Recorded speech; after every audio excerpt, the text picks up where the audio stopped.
What's going on, guys? Today we're going to be covering a topic that I find really interesting, atoms and subatomic particles. So let's get right into it. The questions that we're going to be covering today is what is an atom and what are atoms composed of? So if you're trying to find the answer to these questions, stick around and we'll have them covered by the end of this video. So I kind of wanted to start this video off with a quick question. What do you think things are made of? And that kind of can not really make much sense. So let's kind of unpack that, right? So, for example, if you're sitting at your desk taking notes, right, you have a pencil in your hand, you could ask yourself, well, what's a pencil made of, right? So you'd be like, well, there's graphite, there's wood, right? There's paint. Well, you say, well, then what are those individual components made of? You could keep breaking it down. Well, the paint has dye in it, but then what's the dye made of, right? So the answer that we have for that is matter. So matter makes up anything that has mass, right? Or takes up space, has volume.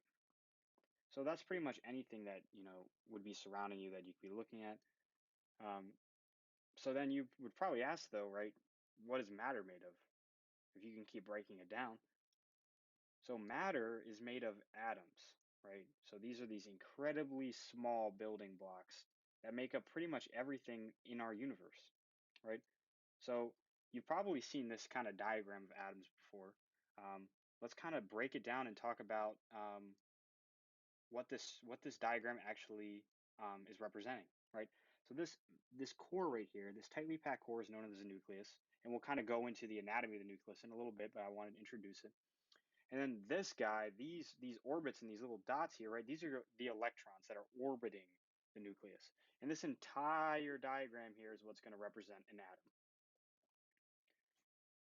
And let's talk about the anatomy of the nucleus, right? So the nucleus is composed of two types of particles, right? So in this diagram, the protons are the blue guys and the neutrons are the red guys. Um, the protons are positively charged with a +1 charge, and they have a mass of one atomic mass unit. And if you're confused on what the unit atomic mass unit means, don't worry. I have another video coming out on that. The link will be in the description if you are interested in checking that out. Neutrons, on the other hand, are have no charge.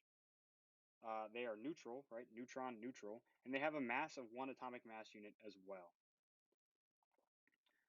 Electrons, on the other hand, aren't part of the nucleus. They orbit around the nucleus, and this diagram is kind of more accurate because the majority of space taken up in an atom is actually by these electron orbitals. The nucleus takes a very small amount of space.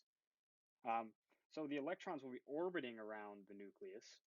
Um, they have a -1 charge and they have very little mass, right? So the protons and neutrons that we already looked at had 1 AMU as their mass, right? You can see here that electrons have much smaller masses. So just to kind of summarize what we covered in today's video, right? We can kind of look at all the subatomic particles that we've seen, the anatomy of the atom. So this entire unit here is the atom, which is the building blocks of matter. And atoms are constituted of protons, neutrons, and electrons, where protons are positively charged, +1 with a mass of 1 AMU. They're part of the nucleus. Neutrons are no charge, neutral, with mass of 1 AMU, and they're also part of the nucleus, versus electrons are negatively charged with very little mass, and they orbit around the nucleus. All right, that's it for today. If you have any questions, go ahead, drop them down in the comments section. I'll be responding to as many as I can. Also, if you're interested in seeing more of these videos, please feel free to subscribe. I'll be posting every week. Thank you and take care.